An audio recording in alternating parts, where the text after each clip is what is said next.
C'est dans la promesse Ticolo Manu. Maintenant, je voulais jouer le financier à fond avec un autre rivière Walaba. Toujours pour le boulot. D'abord Boukama. Vous voyez Boukama? Boukama. C'est là où se trouve le deuxième pont au Congo. Le long pont, ça se trouve ici à Boukama, à Bekabalo. C'est ici Boukama. Vous voyez?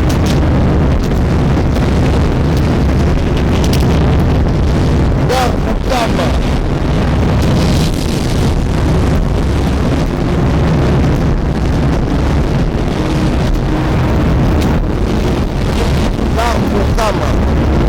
Le fleuve Congo, c'est là-bas de l'autre côté.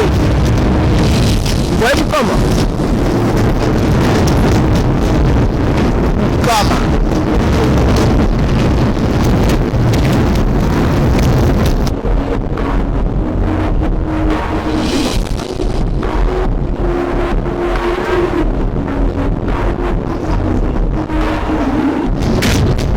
Boukama. Départ de Boukama vers Kabondo Tchanda. Restons toujours branchés la famille. Problème la binondo de limite et réagir dans ma vidéo. Vous aimez seulement regarder. Vous aimez seulement regarder. Et si vous demandez une vidéo, on vous fait une vidéo. Allez, donc c'est la vidéo. Même pour réagir, dire même merci aux commentaires, c'est tout un grand problème. Tandis que c'est tenu c'est tenu comme ça devant le pont. C'est distant. Hein? Vous voyez Boukama? Boukama. Boukama.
baninga na Angola batie ba métro hein.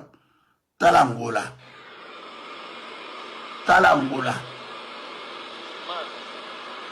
bomona Angola ba métro hein. Tala baninga na Angola hein? Tala Angola Luanda hein? Bomona Angola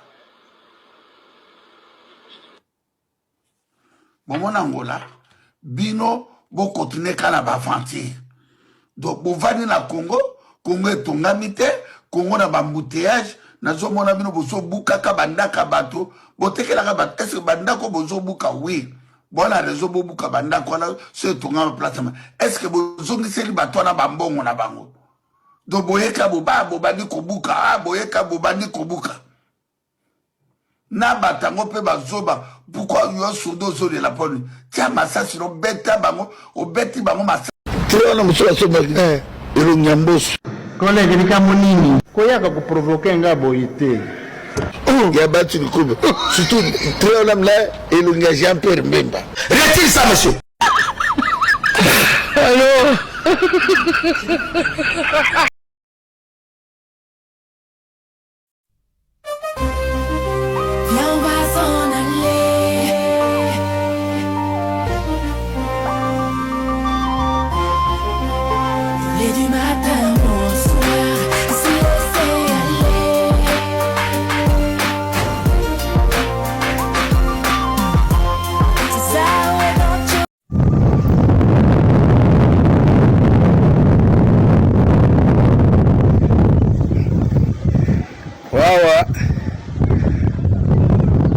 bazondima te baondima te train yango euti Kinshasa train yango euti Kinshasa ekota matadi po ya Yololo aoleka na po yango oyo aondima te yango oyo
Bosso la politique yo. Bosso la politique yo.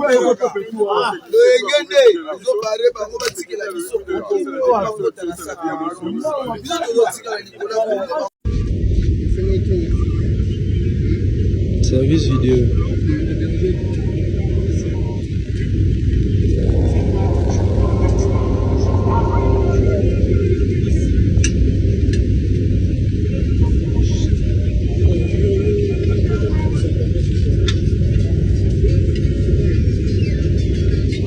Voilà, on est en plein train de l'Onatra. Le nouveau train de l'Onatra. On est là dedans. Train Koufi depuis 12 heures. Personne ne nous donne les explications claires. Depuis 12 heures. Train Koufi. Train Koufi et votre train Sika et Koufi. Train Onatra et Koufi. Toze batezana mulunge zobo mabiso wa train Koufi yoka mulunge. Mulunge train Koufi. Train Koufi. Vous demandez ce que vous allez chaleur et l'équipe. Trop de chaleur. Train Koufi. Tu veux battre ton sang. Ndengeni train Koufi. Mulunge barebiso a toujours battre. Comment on va faire? Ah, Tobo Malaga. Tobo Malaga. Tata na mulunge oh Tobo Malaga compliqué. Ah.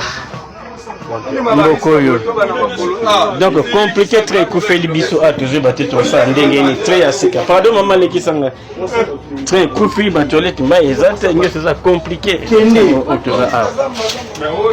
Très zawa biso zo babi ya VIP donc il y a VIP na Alexa bino botala bino moko. Voilà. Moya revendre izate. Mulunge l'équipe bisowa. Donc compliqué tu vends des caca. Tu sais battre tout ça ndengeni na mboka o. Train asika ya Onatra. Bino mo bozo mona. Train asika.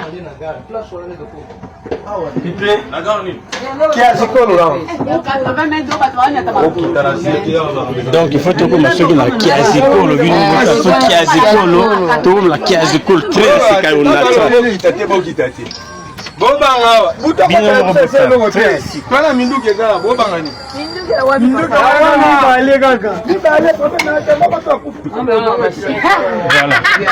Voilà comment les gens, il n'y a pas de respiration. Pas de respiration, pas de respiration. Il y a des papas, des mamans très malades et tout. Tout est au souka.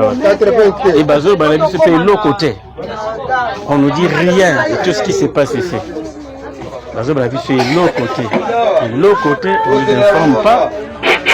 On ne dit pas qu'est-ce qui se passe.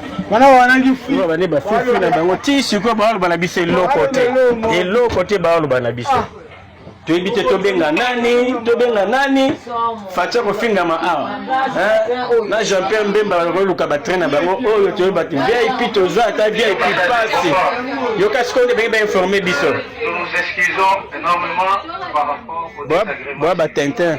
C'est suite difficultés de relief avec des difficultés techniques. Nous avons gravi une forte pente. Bozoka bozoba. Des patinages. Vous êtes le chef train. Ah, tu as tout beau, tu as la carte train express, la RAM Kiro ex Aruse, mon RAM la Sika. Félicitations, le monde est chef de l'État. Vraiment, tout s'attendait à quitter que tout le monde a une quoi aboyer, mais vraiment, le monde a un colo. Chef de l'État, où est là? Tout as la carte, il y a cabine, il y a chef train. Donc, il y a un mot très bandokini matadi, allez tout qui chasse à matadi. Donc, là, tout as la cabine, il y a communication, nyonso ezali, communication automatique. Musique ezali awa, musique auquel amatonné, c'est zéro. Ok na yolo c'est zéro. Yaka na train oyoka musique ya lolenge ya boye musique matonge kosa matonge hôtel mata mukete yaka na train rame oyo babengi rame kia kiro ex arise rame oyo chef de l'état a inauguraki kitoko ya boye okomona ngo wapi donc eza lokola oza na avion yaka omona mokili ndolenge ezali kitoko ya boye merci. Tout ça la carte à train. Merci. Monsieur Ngouzane, chef train. Oui, celui-là. Ok.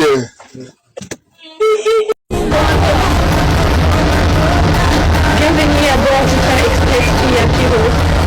Il est 12h33 heure de Kinshasa.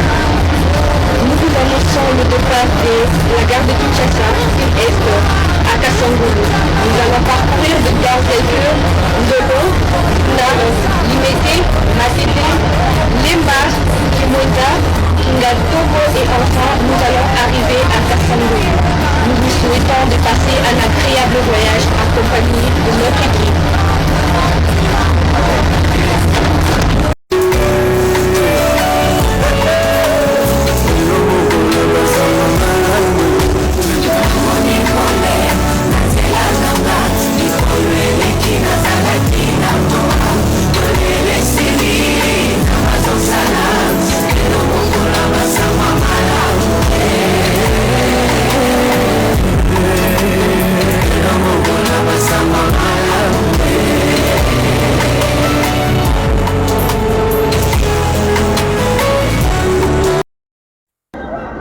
sika yango oyo awa toza na matadi mai ya sika mpe mokuwa te yoka ye ndenge azoseka ayayayayaya awa toza na matadi bacibeto osala elongo bomona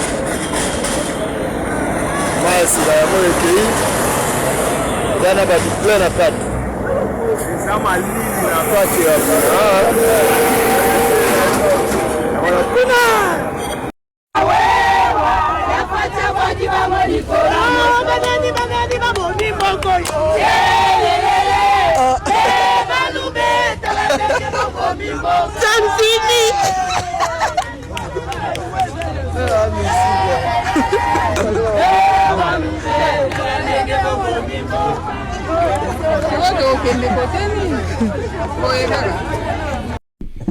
Bemba a été créé avec les restes du diable là, donc lui, c'est un belliqueux, un homme qui aime la guerre, qui aime les conflits.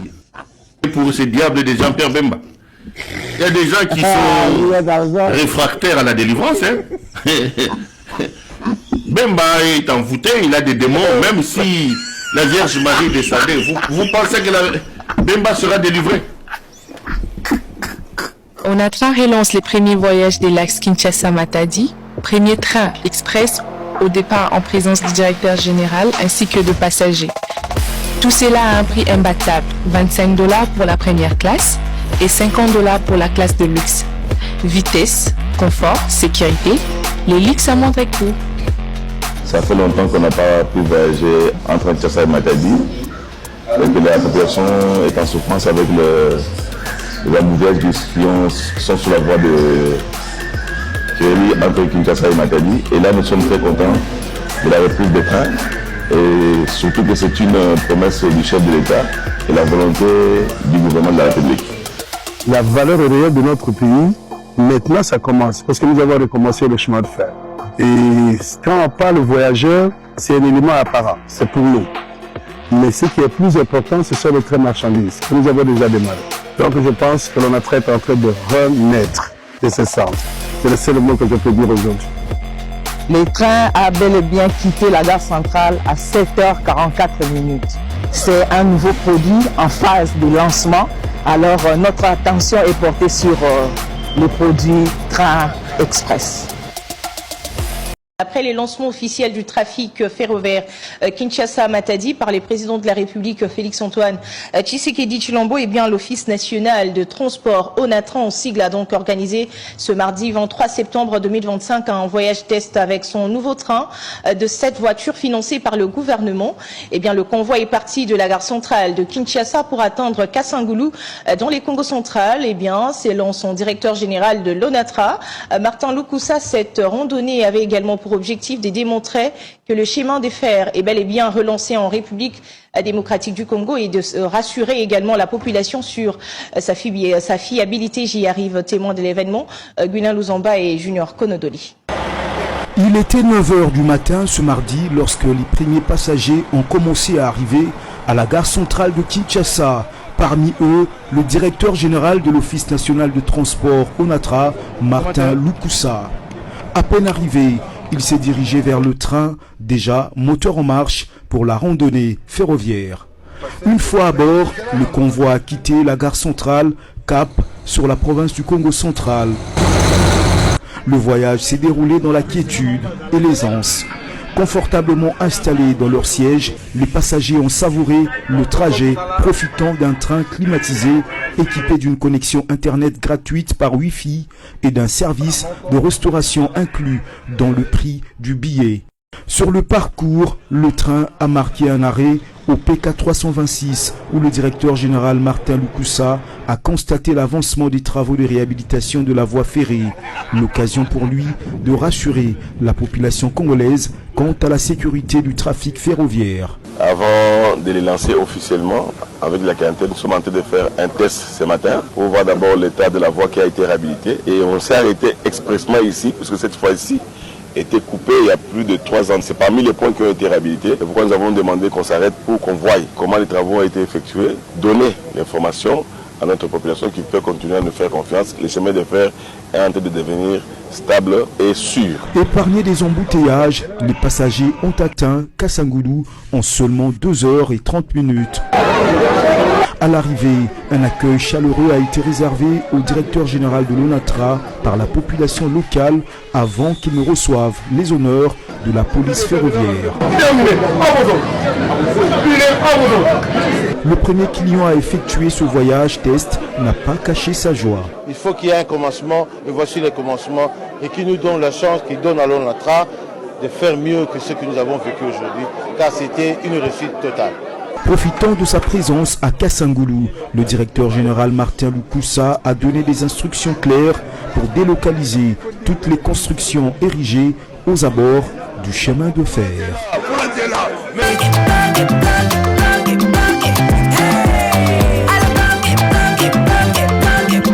Oyoki elenge ya